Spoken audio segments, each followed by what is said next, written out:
Look into my eyes. Do you see fear? You come at me with sword and spear, but I come in the name of the God of Israel. Yes!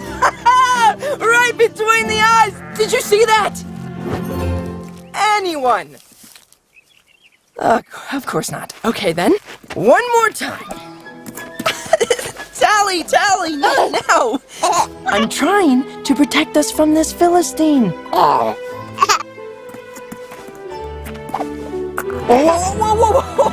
No, not that way! Come on! Back to your mom. Right, Philistine. Oh, wait! Right between the eyes.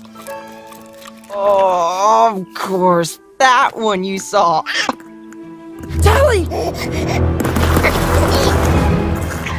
Tally, no!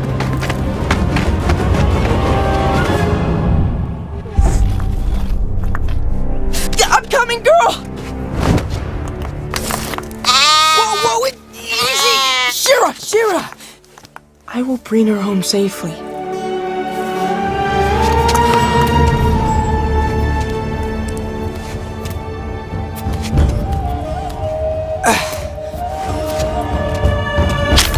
Whoa!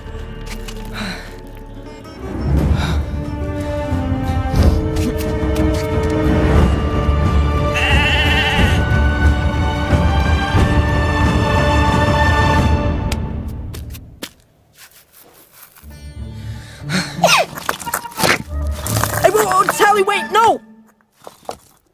There you go. I'm almost through.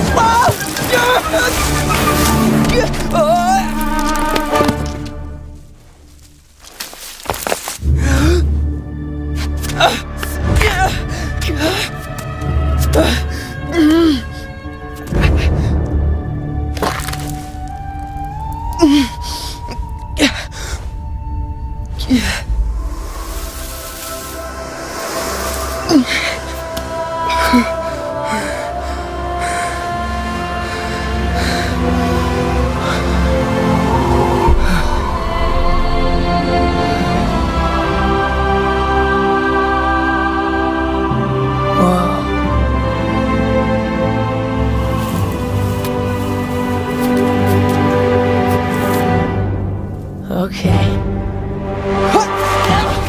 Oh! Tally, stop! No!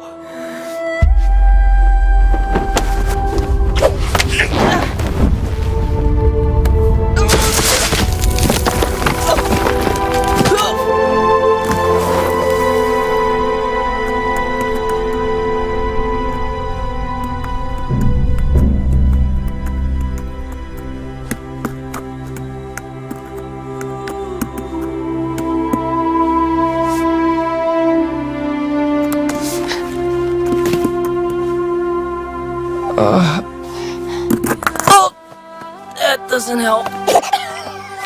That does. Stop. Thank you.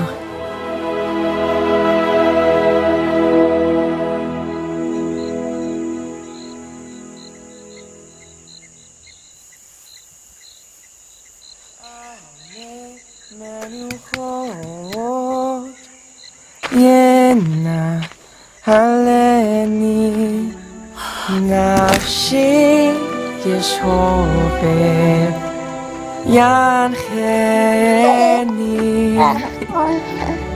במגע לצדק למען שמו.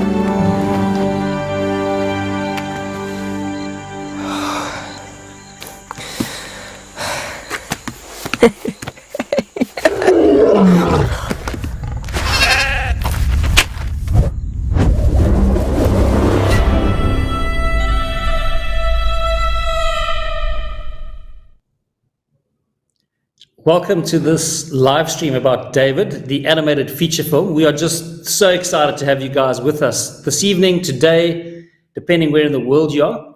Tonight, I'd like to start by just saying a very special warm welcome to the Ohana Adventure family fans, because they're with us. And later this evening, we've got the incredible privilege of being able to just connect and chat with the Ohana Adventure family, the Bennetts, which is just so cool to have them on the live stream later this evening. But welcome to their fans. And to Aaron Fullen's fans as well, thank you for joining us, because I know he's cross-posted, and we know that David's story is such a musical story, and he's obviously so connected to music, so great to have his fans on tonight. The other thing I want to say is I'm not wearing this T-shirt by accident. Welcome to the fans of Angel Studios, just the most incredible group of people who've brought you shows like The Chosen. We'll talk more about them a little bit just now as well. But yeah, thank you guys. And tonight, this is just so exciting. They've just put up on screen there, and it blows my mind where this phase of crowdfunding, our target was $5 million. Today was the last day. There's 13 hours left, and we've, as you can see in the top right there, we've hit $5 million, which is just absolutely incredible. It's just so electric to see that support and passion for the story of David's life. And just to say, guys, there is a buffer, because sometimes when people's money or investment is getting processed, so we're allowed to go $500,000 buffer above the $5 million. So tonight, if you're on this live stream and you want to perhaps get a chance to invest, you can still go to angel.com/David, and then you can put in your money to invest, and there's potential still to be part of the offering of this offering. So please do go there if you'd like to invest. There's some guys who are investing there. There's $100 from Dwight. Thank you. And then we'll track all the guys in a buffer. And if we can get you in, it'll be first come, first serve. We'll get you in. If we can't, then the money gets refunded back to you. So if you do invest and you don't get an opportunity in, it will be refunded to you. But so exciting that we've hit that $5 million mark. And thank you so much for everyone who's been part of that. I just want to do a quick recap, though, for those of you, because this is a question that quite often comes up on the live stream. So on this project, animated feature films take 3 to 4 years, sometimes longer to make. They're an epic journey, an epic undertaking. In this film so far, we've invested $19.6 million. Okay, it's been a dream for 20 years, and we've been developing it for 20 years, but it's been in pre-production for 2 years. And this fundraise now is $5 million, and then we're going to go next year and aim to raise another $30 million to finish the film. And all going well, we should finish the film in 2024. And release at end of 2024, perhaps early 2025, depending how it goes. But just so you know, an animated feature film is an epic journey. The beautiful thing about it, it's like an apple orchard. So if you water and fertilize an apple orchard for 5 years, you don't see one apple. So it's a long journey. But then once it starts bearing apples, you get apples for 20 years. And this is the power of animation. It can speak through decades and through generations. And that's why it's worth the heavy lifting and the incredible creative effort that goes to put out an animated feature film. So we're so excited. What I want to celebrate tonight, though, is this phase of fundraising, $5 million. It's incredible. And I really want to say we're so excited to partner with the Angel Studios guys on the distribution side of this film, because distribution is a massive part. It's one thing to make a great film. It's another thing to actually get it distributed. And I just love the Angel Studio guys, their integrity, their vision, the way they think out of the box. You can see what they've done in The Chosen. And we are cooking up some really cool plans, because our passion is to bring this film to cinemas first and around the world, around the globe. And our goal is to make it the most watched animated theatrical film of all time. That's our vision and our goal. So thank you for joining us on this adventure. Just to give you a taste of what goes into making an animation, I've got two very special guests who I'd like to invite on, who are going to look at the demo you've just watched. And we're not going to go into too much depth, but just give you a bit of a breakdown as to the various steps that went into making that little short that you saw. It'll give you a feeling of what's going to go into the whole movie. So without further ado, I'm going to invite Brent Dawes, who's the director with me on the David animated feature film, and Linton Levengood, who's Sunrise art director. So if you guys can join me on screen. Welcome, Brent. Welcome, Linton. And it is so. Thank you. Just to say, so exciting that hit this target. It's just incredible. I can't believe it. Amazing. It's so exciting. Amazing. And I just love the fact that you've been saying over the last few weeks that each person that's putting in money is becoming one of the team with us. It's not just it's not just money and then we forget about it. It's like we're building a community and a team to go on this journey with us, which is just amazing. So exciting. And for those of you who don't know Brent, I'll just suggest you go check out one of his movies. Directed a movie we did called Jungle Beat the Movie, and that's showing on Netflix if you want to go have a look at that. And just to say, Brent was the creator of the whole Jungle Beat brand. There's a YouTube site called Jungle Beat. We've got over 7 million subscribers. And I just mentioned that just so you can see part of our journey to getting to the David movie, because it's always been our passion to crawl, walk, run. But yeah, Brent and Linton has been with us on that journey as well. So Linton, welcome on board here tonight. Thank you so much. So glad to be here. Yeah. Brent and Linton, I'm going to let you take it away from here. And Linton, maybe you can tee up what we're going to look at tonight. We're going to look at, just break down quickly what we're going to look at, then you can call out the videos as you want them. So over to you for the moment, Linton. And Brent, please chime in, obviously, as we go. You're trying. Sure. Great. So yeah, what we're going to look at here is some videos that were put together just to give you guys a sense of what went into creating the demo. So some behind the scenes views of the art of David, the concept art leading to the final character, and as well as a little touch on the animation, some behind the scenes of Tali and the sheep's development, and the design of the whole world, and the music as well. But we'll try and move through it quite swiftly. So I hope you guys enjoy just getting a taste of what went into making this beautiful demo. So we're going to kick off with David. Yeah, here we go. Yeah, we're going straight into David, yes. You come at me with sword and spear, but I come in the name of the God of Israel. All right, so what you're seeing here is some of the earliest art of David, the first concepts.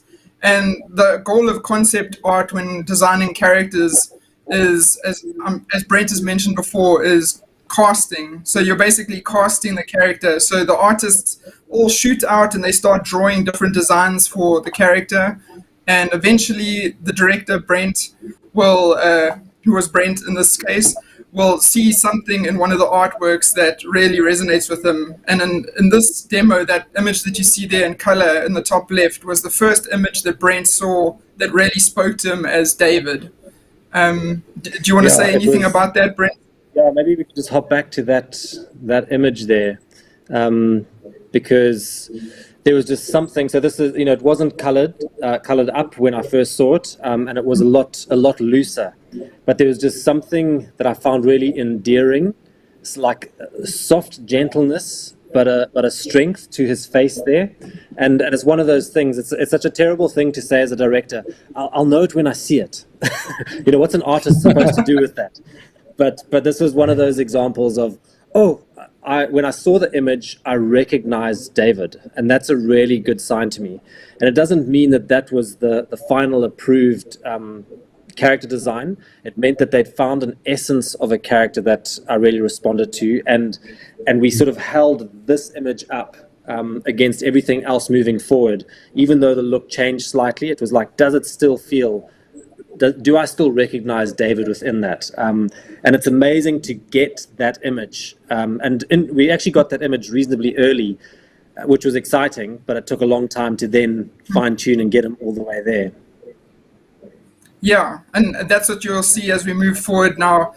The goal is to try and find that character that Brent was resonating with. So the art goes into 3D. You'll see us move into 3D soon. And it's quite a journey to try and translate a 2D image that looks good into 3D. So you'll see on this page, there's the 3D little versions, and leading up to this image, which was the final version that we did in a program called ZBrush. And then, it's quite a journey to tweak the image to try and keep it looking appealing. But the whole character goes through quite a process. So you can see here the hands and feet are sculpted. Yeah. So you can see the hands and feet of the character. Yeah. Go, Brent, go. Yeah, I was just going to say the fact that, so we found a face, but what is the style of the hands and the feet? Because nothing. I think the thing that a lot of people take for granted with animated feature films is they sort of think that there's a pool of things to draw from. You know, every movie that you watch, unless it's a sequel, even if it is a sequel, they build everything from scratch: a rock, a blade of grass, hands, fingers, feet, and they try and figure out and answer the questions. What do fingers look like in this movie? What do toes look like in this movie? And how do they all relate to the rest of the world? Sorry, go ahead, carry on, Linton. Yeah, and especially in the demo with him climbing the cliff, we really needed to know what his hands would look like. So here you'll see some of his outfit designs. We really kind of tested a lot of things as we developed. Everything that is on David needed to be motivated. You know, why is he wearing a piece of leather on his arm? So that ended up being the sling. You know, what is that bracelet? What's the story behind that? Who gave it to him? We don't just kind of magically add things. We want to have a reason for adding anything to David, even down to his sandals. You can see at the top is the loose design and then the detail breakdown. And here you can see all the iterations that David went through to get to that final design. Like, is he wearing the sash? Is he wearing it over his shoulder? We had to test out every version of that. Yeah, so that's a behind-the-scenes look at what got us to the final look of David. And if you move on to the next video, what you'll see is the process of taking this 3D character into animation.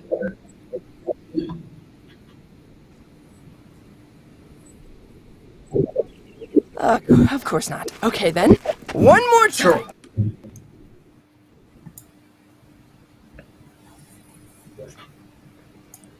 So I can just pause it here. When you take the character into animation, when it's a 3D, you can approve a 3D model, and you can from that pose and that expression, it can look fantastic. But once it's got its rig, which is the tools that the animators use to move it around, the skeleton and what have you, it can very quickly and actually without question will lose appeal, because you know, from different camera angles, the way that you open a mouth, it was a significant job to make sure that the appeal of the concept art and that character that I recognized was able to come across in the performance. So the animators have one job to do to bring a character to life and get the pacing and the timing right. But there's a whole nother layer of crafting that goes on after the performance is done to bring him on model, and that's what's being shown here, these draw overs. So the artist would go over frame by frame, and anything that looked wrong they would draw over, and the animators would then or tech anim would go in and try and fix some of this. Linton, I don't know if you want to you're welcome to move the video on or say anything else here. Yeah, just to say that, the one major thing we learned during the production of this is that character design isn't finished until animation is finished. You know, like there's this whole shepherding of the design process in animation just to ensure that we get the maximum appeal as we move into animation. But yeah, you've already said it so well, Brent. Like, so that's what this little clip shows. So you can keep playing, and then we'll go on to the next video. Yeah. So yeah, you're just seeing the pose and then the draw over and the notes that the artist gave. So our lead character designer gave these notes.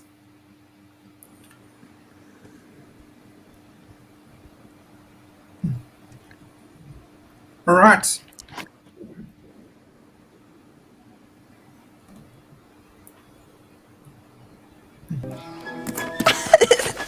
Tally, not now!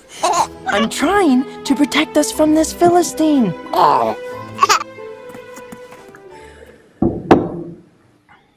So the very popular Tali is one of our favorite little characters from this demo, and here you can see her final design and concept. And yeah, she was such a challenging little character because she's covered in fur, and she needed to be very cute and appealing. And she also was a character that we really lent into authenticity on. We referenced very closely the actual sheep that were in Israel. It's a special breed called, I think they're called Awasi sheep. And yeah, so we found that the closer we went to the real sheep, the cuter she went. And you can see here some footage of us holding a beautiful little lamb in Israel. And yeah, you'll see how this character was so pivotal in getting David's relationship and softness of character across. I don't know if you want to speak about that, Brent. No, But yeah, I think that's. I think you just said it there. Carry on. yeah, so yeah, you can see some of these key little moments that were sketched by our artist, really trying to nail the connection between David and Tali. Beautiful little moment, and this is just some more explorations of her character. Different emotions that she would go through. Even though she's not a human character, she still needed to be able to really express those feelings. And here you can see this is actually a little breakdown of that runaway sequence where David scoops her up. It was actually drawn by our character artist, who was also a 2D animator as well, so had such an amazing grasp of movement. And now we move on to the sheep, who are also just wonderful characters, and you can see some of the reference footage.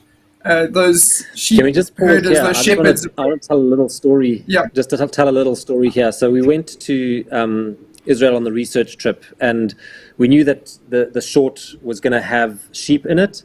And our producer at the time, Joe Pistorius, said to one of our art directors, Mark Chittenden, he's like, just make sure you get some really good reference of sheep. So we'd been driving around a couple of days. Obviously, there's a lot to look at. We kept seeing sheep quite far away, and at some point, we actually need to stop and find some sheep. So we stopped on the side of the road, and we saw some sheep up there, and Mark just sort of instinctively, he looked at the sheep and the shepherd that was leading them, and he walked down and just sat on a rock. And in a couple of minutes, the sheep had all walked down and were walking around him. He was amidst them. This footage is taken with them walking all around him.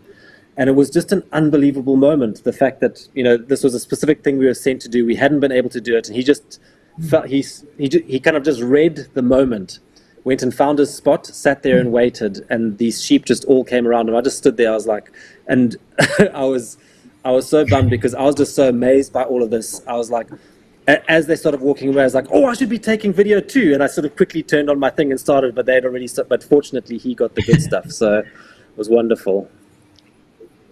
Yeah, and they had some big guard dogs that were growling at us as well. That was quite fun. But yeah, so here you can see how those reference images really pay off in just designing sheep that automatically just look so authentic to what we saw in Israel. So these are just some of the fun sheep designs that were done. And then we honed in on a very few of them. But here you can see just a taste of what goes into making a sheep, that anything that is on the character has to be explained. How far do the hooves move? How do they move on the landscape? Everything is made from scratch. So concept art is often explaining so much. So those funny zones that you see on the sheep are explaining to somebody how long the fur needs to be so that they can create the fur in 3D and that it'll hang at the appropriate length on the body. So a lot of concept art isn't just making beautiful pictures, it's also creating art to explain how something will work in 3D. And that's actually the bulk. That's the real job of concept art, is making everything clear and answering questions before they're asked. So that's the sheep. And I think that's we can amazing. move on to Jump into the world. Yeah. So this is the world that we created, and here you'll just see a few images that really sum up the key references of the world, the stage that we were setting, and you'll see some of the early concept art as we explored what the space should look like. We had some really world-class designers, and this is some more of that explaining art, what's at the top of the cliff, what's at the bottom of the cliff, how are we going to group these plants together to make them appealing. what do the rocks look like, and how are we going to use them, even down to how detailed is the ground. You've got a photo at the top and then a softening of that reality. But here is a really clear one. This was our primary reference for the cliff, and here you can see how massive it is, how tiny people are. And this was our key painting to really break the look of the set. And yeah, you can see it in the final. It's such a nice moment. And here's your thing. I just love that. I love how you show going from photo to concept art to 3D. It's amazing to see it. It's incredible. Thank you, Phil. You can go back a little bit just to see that again.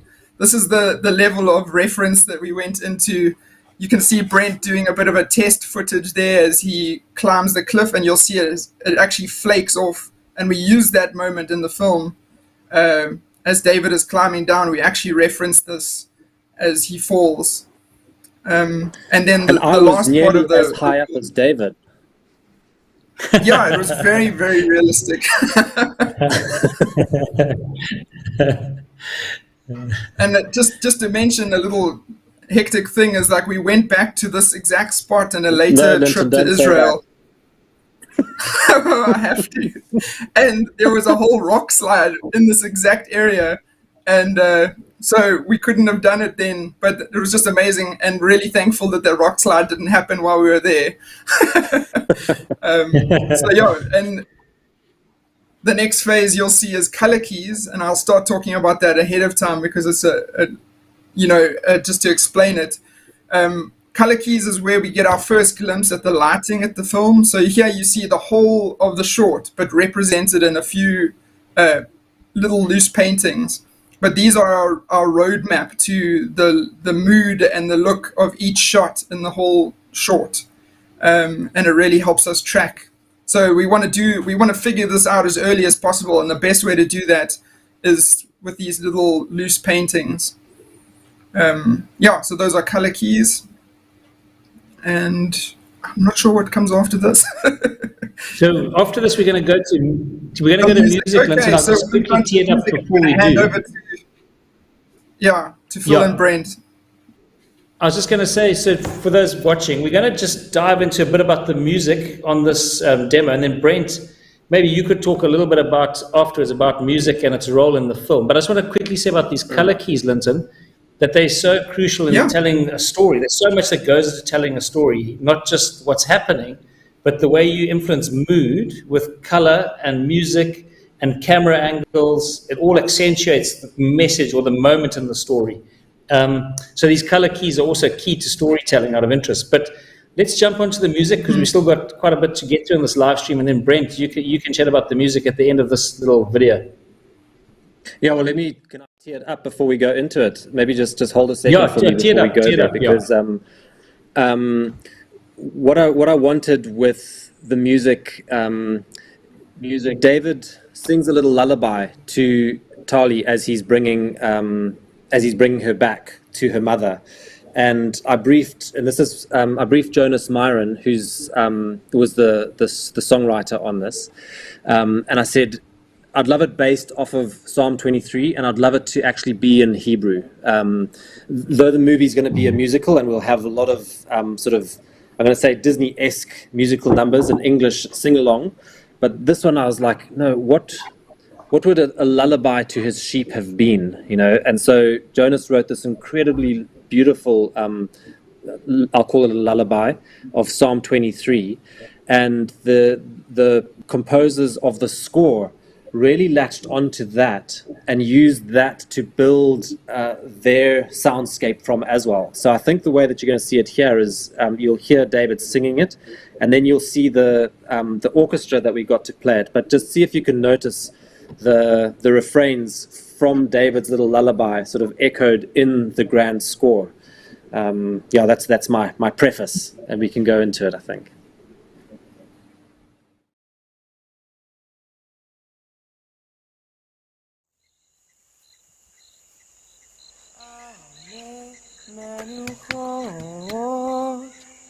Yena haleni nafshi yeshobet ينخني بمقالة سيدي لمن شمو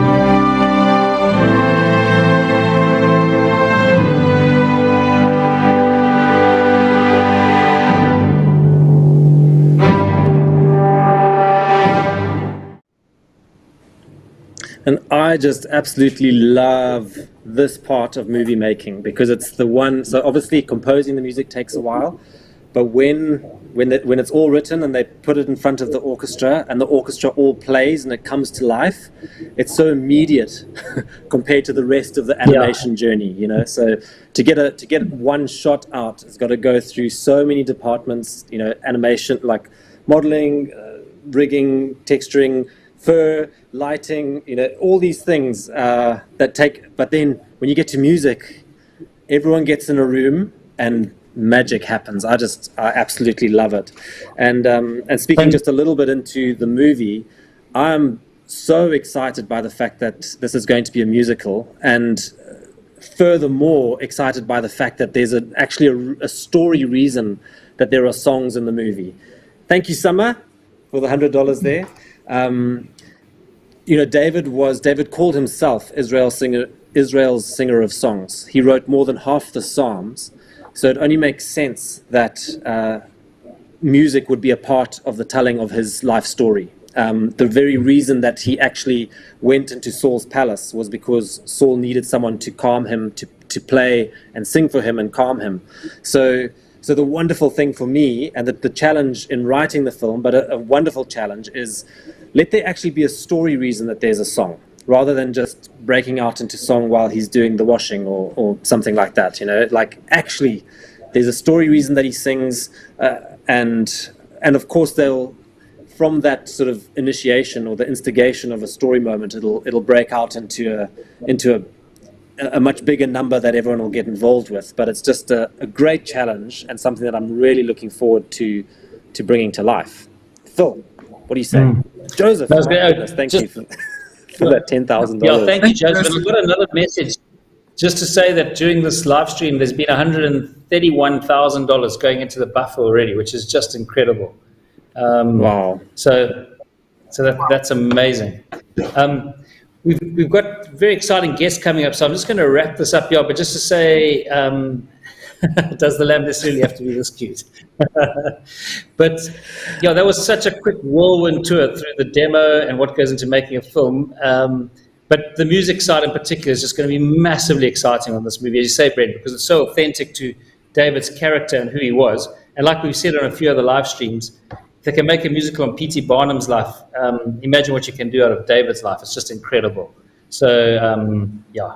So, yeah, Brent, I saw you about to say something before we move on to the next part. Yeah, well, there was a question, and we can't ignore it. And I'm trying to discern, is the question tongue-in-cheek? Did you have to make it so cute because, or like, did you have to actually make it so cute? Does that necessarily have to say?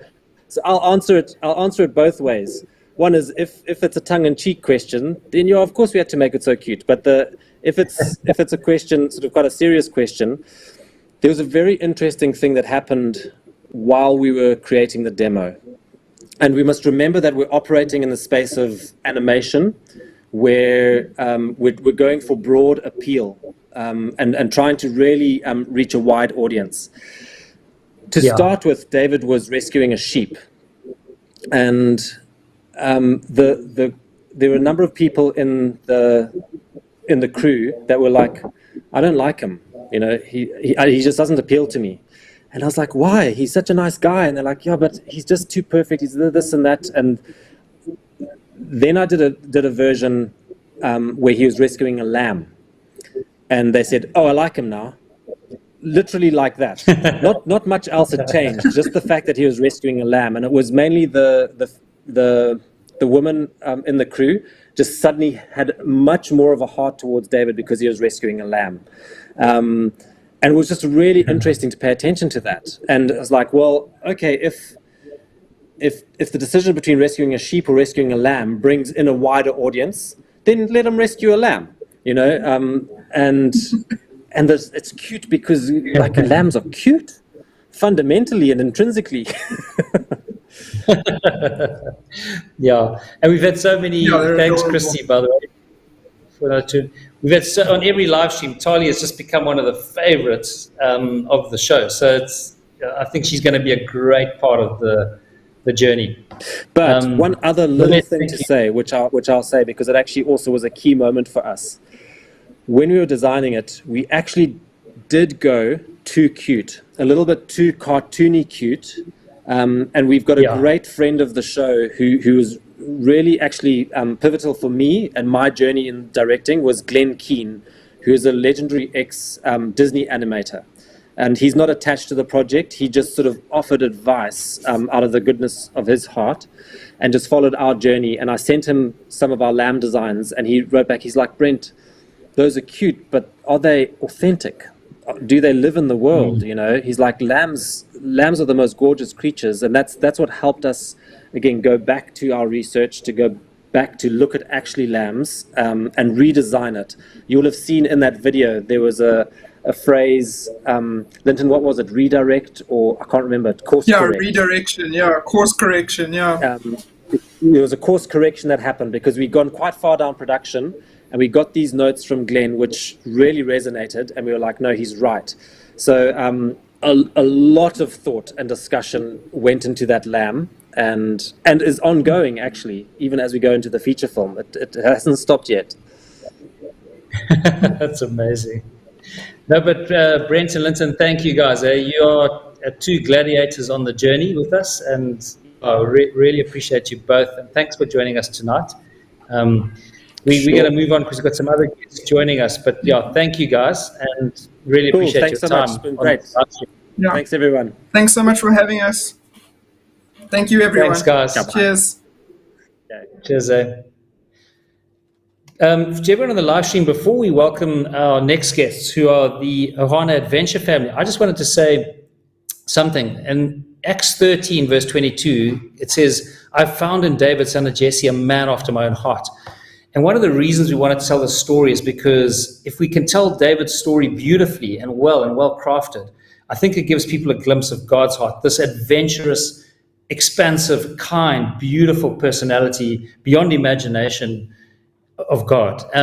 But the one word I want to cue into tonight is adventure, because I love adventure. Personally, I just love adventure, and that's how I connected with God. Is I realized he was a God of adventure. He wasn't just a boring, stuffy character. He was this incredibly expansive, wild, adventurous character, also incredibly kind and gentle, but this just amazing blend. And so for me, growing up in Zimbabwe, I was saying there's one place, and we'll talk about it shortly, on the Zambezi River, where you could canoe for 4 days, 5 nights, and you'd not see a human being, just elephants and buffalo. And it was out there in the wild and having adventures that I really connected with God for myself. So tonight, I'm very excited to welcome the Ohana Adventure family, because their name says it all, the Ohana Adventure family. So I just think they're such cool guests to have on, and they're supporting the show as well. So without further ado, maybe I can welcome them onto the show, and we can just start to engage with them and have a bit of a chat. So welcome to the Bennett family. Sheesh, guys, welcome to the show. Thank you. Yeah, can you do I don't know if there's so many of you. Can you quickly just run through your names for us, though, each of you, so people know who you are? Okay, I'm Rachel. Jace. Clelia, Raquel, Shay, Wyatt, Evie, Cora. Yo, you guys are so cool, man. I just love the spirit of adventure in your family. You guys are just so cool. I went on and looked at some of your YouTube, and it's just so amazing to have a family that's full of adventure. It's so cool. Maybe I could just kick off by asking you guys, what's been your most exciting adventure to date? And I'm talking about not what you've enjoyed the most necessarily, but what's been the most adventurous thing you've done as a family? And anyone can answer, whoever's first. That's a hard question. I think when we went to Africa earlier this year was probably our most adventurous because besides some of the fun things that we did, like we did some rappelling, we got to see, the safari, but it was such a different culture. It was great to see a different part of the world and meet the people. And in that sense, that part is like really exciting for me. I love that. I think the craziest adventure, and we got stuck up on a mountain in the middle of China and monkeys were about to attack us. That was probably the craziest adventure. And were you all there on that mountain, all of you? Yep. Yeah. Lockdown, gondola wouldn't open down the mountain. And so our tour guide was late. We knew the mountain better than he did, sadly. And we had to beg, literally, and plead with the employee to open the gondola machine back up, turn it back on so we could ride down the mountain. That's incredible. And Jace, maybe you could just tell, there's some viewers who don't know you guys. Obviously, some of your fans are on the show. There's many people who don't know you guys. So can you just tell me what you're all about? I mean, I've read a little bit about some of you, the kids in particular, and I see there's filmmakers, your oldest daughter, Clay, loves travel, books, singing but you as a family, what inspired you to go and take on this adventure? And tell us a bit more about you guys, where you live and what your mission is. So we decided I was doing YouTube, 2010, I was uploading YouTube videos for one of my businesses. But then my wife in 2015 started doing family content because she wanted to prove that big families are cool. Because everyone thought, oh, big family, that's crazy, that's a hassle, how do you even, like when we go to the airport, it's like Moses, everybody parts, and we just walk through because everyone goes, oh, I can't imagine traveling with that many kids, but our kids travel better than those adults that are judging us on the sidelines. And so it was just so people that families can have fun together, that parents and kids can interact, that you can have close adventures, you can have very far away adventures, that you can do anything as a family and make it fun. Yeah, I love that. One thing I want to,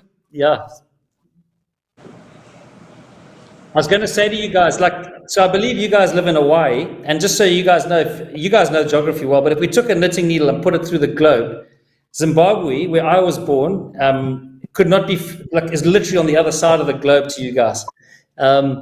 So the one thing I want to say tonight is I hope one day you're all going to come visit us and we're going to go for a canoe trip in Zimbabwe down the Zambezi River.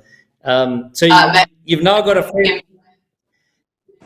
You've now got a friend in Zimbabwe, hey? So please remember that. The other thing, Jace, we were just talking about, we did 4 trips to Israel because part of the David movie, getting to that, is we really wanted to be authentic and for it to be grounded in, having traveled there, eaten the food, listened to the music, smelt the rain and the air. I believe you guys are planning a trip to Jerusalem soon, and maybe you could just tell me a bit about that. And I believe you've been as a family to Turkey as well. What's inspiring you guys to go to Jerusalem, and what inspired you to go to Turkey, for example? We love different cultures and experiencing them, and because we call it world school, because we were not just homeschool, but we world school, it gives us an opportunity to see and feel these cultures, and then from the homeschool aspect, teaching. We love to learn about the history of, what happened in that country, and I feel like it helps us relate to people, not just where we're from, but all around the world. And our idea is to, become more world-rounded, I guess, well-rounded, as we learn about the different cultures. And so going to Turkey was such an amazing historical experience as we, went through the old ancient cities, and even the more modern series we got to talk to the people. But I think we're really excited about Israel because of the biblical nature of itself and learning about, obviously, walking the paths where, Jesus walked and, like you said, smelling the rain and being in the presence of where these many great stories, happened. I just want a really vivid Bible in the morning where we can talk about it. We're like, okay, so Paul, so the silver merchants are right here. Remember those shops when we were walking right there in Ephesus? Yeah. Okay, he was here speaking. He had to go out here. And so it allows us to touch and feel. It's very spoiled, and we understand that, but we're trying not to be spoiled rotten. Just spoiled, we're okay with. So I wanted to ask, which one of you is Shay? Because I believe Shay wants to be a storyboarder and character designer. Is that you, Shay? Tell me, Shay, what is your favorite animated film you've watched up to date, and who's your favorite animated character? I gotta say 100% Lion King is my favorite movie. And who's your favorite character in Lion King? I gotta say Mufasa. Okay, cool. Yeah, Lion King, what an epic animation, eh? And it really felt authentically. It had such a beautiful African spirit to it as well, which I really loved, eh? So that's amazing. And Clay, I believe you're the oldest, and I read that you love travel and fashion, eh? So, what is the most favorite place you've traveled to, by the way? My favorite place that I've traveled to would probably have to be Tahiti. I like the sun and the warmth and the tropical. I lost you for a bit. Sorry, but so just say it again. I missed you. I think my favorite place would have to be Tahiti because it's really tropical. Okay. And then Raquel, are you the second oldest, by the way? And I believe you like, what I read is, correct me if I'm wrong, but you like books and singing. So you must love David because he was such a musician. Are you a songwriter, or do you just like singing, or both? So I think that's actually a little switched up. She is the one that loves to sing and actually is watching the guitar now too. So she is more of the singer of that. Okay. Cool. No, good. It's good. And then Wyatt, I believe Wyatt wants to be a film producer as well. Yeah. That's cool. Man of many And words. Wyatt, yeah, that's cool. Well, to be a producer, you don't need to say many words. So that's a good trait, by the way. Should we dive into David? I mean, for you guys as a family, just tell me, anyone can speak, but what do you love about David, and what do you think his life has got to give the world in terms of, just his life and who he was? I'd love to know why you guys like David as a family and what you think about him as a character. I think David is the epitome of the underdog. This small guy that comes and basically conquers, Goliath. And I think that's kind of the hero that we all want to relate to, as I feel like a lot of us personally, in times of, trial or, hardships, we feel like the underdog and we want to, overcome that fear or overcome that trial. And I think he's just so relatable in that sense that, we want to grab onto something and be the hero that we can or see ourselves being. Yeah, I love that. I think he's so accessible to everyone, isn't he? The way, because we've all got giants in our lives, we've all got big things we've got to take on. And I think his life is so inspiring. Eh? The other thing, just talking about the musical side, for me personally, I love it. When you read his Psalms, I just love how he's so honest with God. He just jumps on God's lap and just talks. And I think that's an incredible example for all of us, just how beautifully honest he was with God and how expressive he was with God. But anything else from anyone else in the family that you like about David, that you think the rest of the world would love to learn about him as a character? I really like his shepherd feel, how he's so intact with the mountain and wilderness and all the beautiful goats or sheep. Sheep. Lambs. And I love how it shows his daring side, how he is willing to risk it all to go save that lamb. But then I also love how it shows him really funny and goofy. I like how it shows multiple sides of him.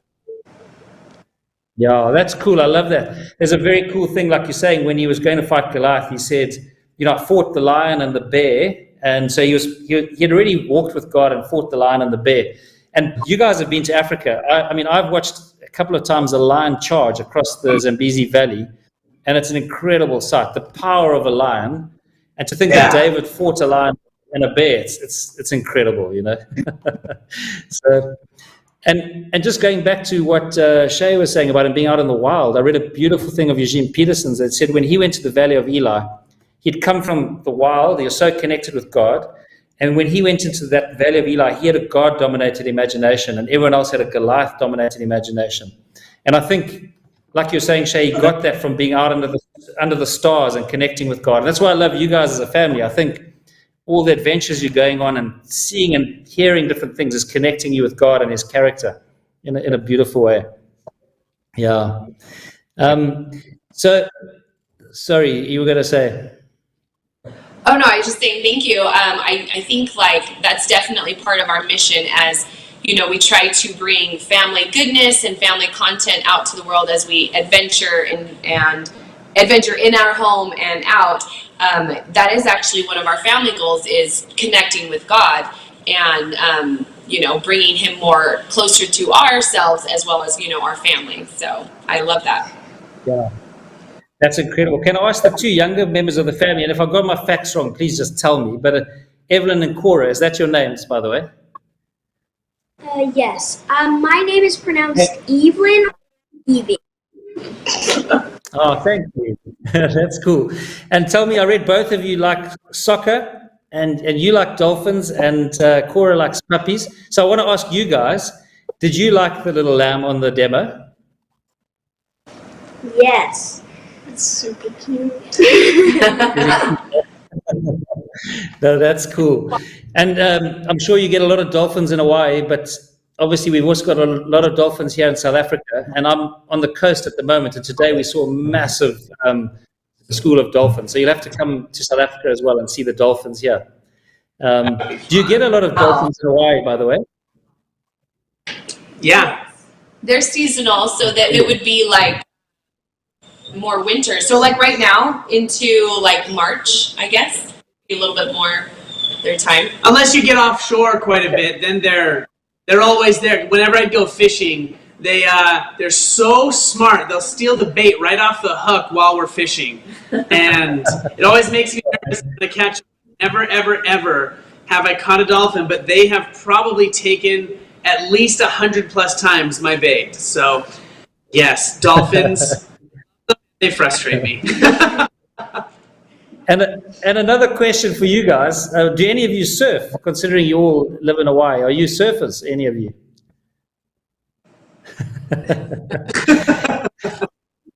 So that's cool because, as I was saying, I was born in Zimbabwe where there's no sea. So one of the sports I love to watch is surfing. I'm not actually a surfer myself.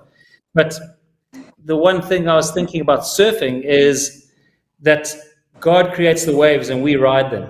And when I watch you guys as surfers, I was just thinking, it's not our job to create the waves, but we've got the joy of riding God's waves. And yeah, this David movie for me is like a wave that God's creating. And it's going to be very cool to surf it with you guys as surfers, by the way. Surf the David wave. Yeah. So, no, I just wanted to say from my side, I know you guys have partnered with us on this David movie. It's such an adventure, and I love to have adventurers like you guys on the journey with us and surfers like you guys. That's so exciting and cool. And I'm really mean it. You guys are welcome to come visit us in Zimbabwe and in Cape Town. And I think you should put it on your map after Jerusalem as one of the trips, Jason, Rachel. I think it's a destination. We would love to meet with you and come and visit. We'll come and give an update and do some videos and do an update and take a tour. That'd be amazing. Yeah. And honestly, when you go up to Zimbabwe, the studio's in Cape Town, then we can travel up to Zimbabwe. And in Zimbabwe, when you get to the Zambezi, there's no game fences. It's just lion and elephant and buffalo and hippos in the river. It's so wild and beautiful. And you guys will love it being an adventurous family. Yeah. Done. But we're just going to... But thank you guys so much for joining us on this live stream, and we'll keep in touch on this adventure. And it's so cool to have an adventurous family like you with us on the journey. You guys are an amazing family, by the way. And really, my parents were passionate about family. Keep connected as a family. Family is the building block of society and of God's kingdom. And I love what you guys are doing as a family. Thank you for blessing the world and for being who you are. It's amazing. Yeah. So thank you guys for joining us. And get put together. We're very excited. And we'll see you guys in Zimbabwe and Cape Town, hopefully in the not too distant future. Yes. Okay. Thanks, guys. I really appreciate you joining us on this live stream. Thank you. Yeah, thank you. And thanks all you guys, all the children. Yeah, I really appreciate it. Thanks, guys. Cheers, So for those of you on the live stream, yeah, what an amazing family. And it was so cool to have them, because I think they really capture the spirit of David and adventure. And yeah, so to the Hana Adventure family, thank you so much for joining us. It was really, really special to have you guys. I think we just want to end off and say we've come to the end of a chapter of raising this $5 million. But I think what Brent was saying earlier, I'd like to reiterate, the $5 million is one thing, but the group of people who have joined this journey and this story and this adventure, there I can read it's 6,488 people. And for me, that's the power of this, the Angel Studios model, is that we build communities, and then through community, there's so much power in community. So the $5 million obviously is a resource to help get the films made and progress on the journey. But looking at the 6,500 people, it's just so exciting to have you guys as part of the David family and part of the adventure. And we really want to say thank you. And we're excited to keep connected with all of you who've invested and journey with you. And like any journey and adventure, it's like I was saying the other day, it's like ships are safe in harbor, but that's not what they're built for. And as we sail out of the harbor, we will hit stormy seas, we will hit big seas, but we're a team, we're a community, and we'll go through it together. And I really want to give a shout out to the Angel Studios group and family, because they've just done the most incredible job of turning media on its head. And if we look at what's happened with The Chosen and other projects that they're working on, it's just reinventing the way things are done, the way films are financed, the way they're done through building community. And then the power of that community and distribution is just so beautiful and incredible. So as we reach the end of this chapter, what excites me most is the 6,500 people that are part of the journey now with us. If you want to look, you can go to angel.com/David. Although the offering is closed, there's still a few hours left. And whenever they close off the offering, they've got to process all the money, and some of it doesn't actually come through. So we're allowed to build a buffer of $500,000. So if you invest in the next few hours, thanks, Megan, for $20. That's really appreciated. It's first come, first served. We'll obviously, as people, if their finance doesn't work out, we'll put you guys through. And if for whatever reason we can't, then we'll refund your money. And then keep tracking this journey, because we've not finished yet the finance raise, and next year we're going to carry on. Alexandra, thank you for investing the $500. Really appreciate it. And Stephen, 500. Thank you guys. Hey. And if you don't manage to get into this offering this year, please keep an eye out, because we're going to be moving forward next year. We're going to open another pledging phase next year, and keep a watch out for that. This is going to be the most beautiful and exciting and adventurous story. I just want to end off by saying, why are we making this film? And just remind us that for me, for one, obviously David's just one of the most incredible characters in human history to tell a story about. There's just so much fun and adventure and energy. But much more than that, going back to that Acts 13, verse 22, it says, I found in David, son of Jesse, a man after my own heart. And I think if we can tell David's story well, it's going to be so powerfully take God's heart to the world. So I just wanted to end by saying that and thanking you guys. Thank you for the community that supported us so far on the journey. Please watch the space. Keep looking next year. You can go to our Facebook page. You can go to Instagram.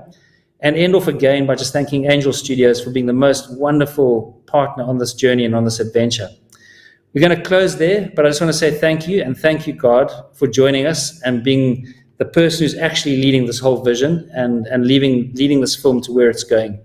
And yeah, we'll end off with a little video that just talks about the David movie. And yeah, thank you guys. Thank you for joining us. It's going to be a beautiful journey together. Have a good day in the US, and we'll connect with you all in the new year again. Thank you, and good night, and good day. What if there were a Bible movie that was as powerful as The Prince of Egypt and as fun as Tangled? That's about as likely to happen as David beating Goliath. See what I did there? Well, it's happening. We are making an epic David and Goliath animated film. David will be an animated feature film that shows the power of the David story with the humor, music, and adventure of your favorite animated movie. With your investment, we can bring David to life with the production quality of a classic animated film while revealing God through one of the Bible's most powerful stories. Did you see that?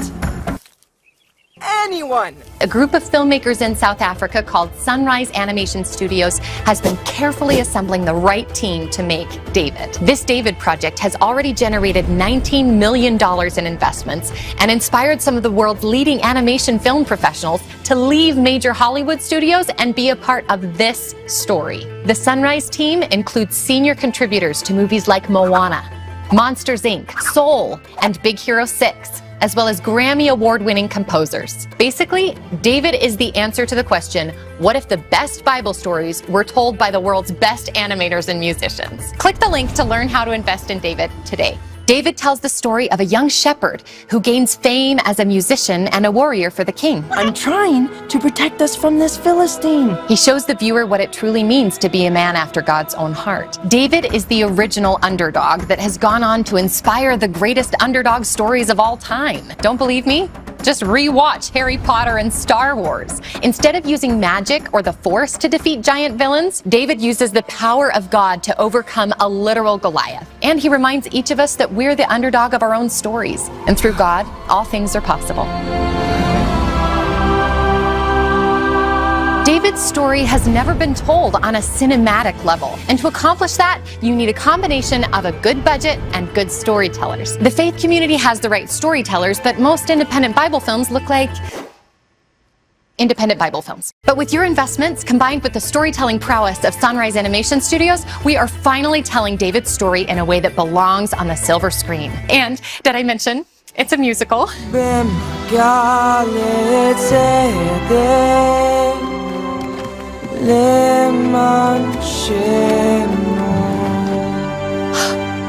So beautiful. The creation of David the movie is a Goliath-sized story. Sunrise knew that in order for a small film studio to make an epic movie on par with the big boys, they'd have to nail it between the eyes, pun intended. And after all these years, they've assembled the right team to go the distance. All that's missing is you. Click the link to watch a small teaser we made for David. David will be distributed by Angel Studios, the same film studio behind the smash hit success The Chosen, a TV show about Jesus that has over 300 million views and has generated over $100 million in revenue. Sunrise Animation Studios created Jungle Beat, an animated brand that has a feature movie on Netflix with a sequel in production and gets 140 million monthly views on YouTube. If they can do that with a monkey and an elephant, imagine what they can do with one of the most iconic figures of all time. When you invest in the animated film David, you're not just helping to create an epic animated adventure based on one of the most popular books of all time. You could actually share in the profits. Of course, we can't guarantee that you'll make a Goliath amount of money, but we will say The Prince of Egypt made $218 million in revenue at the box office, plus 2 decades of DVD, TV, and streaming sales. David has everything The Prince of Egypt has, like powerful songs and breathtaking animation. And one thing it doesn't, this baby lamb. You do the math. And aside from the potential financial return, bringing such an important story to life can be incredibly rewarding. Hi there, my name is Phil Cunningham, and I was inspired by this character and thought if we could tell an animated feature film around the life of David, it would inspire people to take on the giants in their life and to live bigger, braver, bolder lives.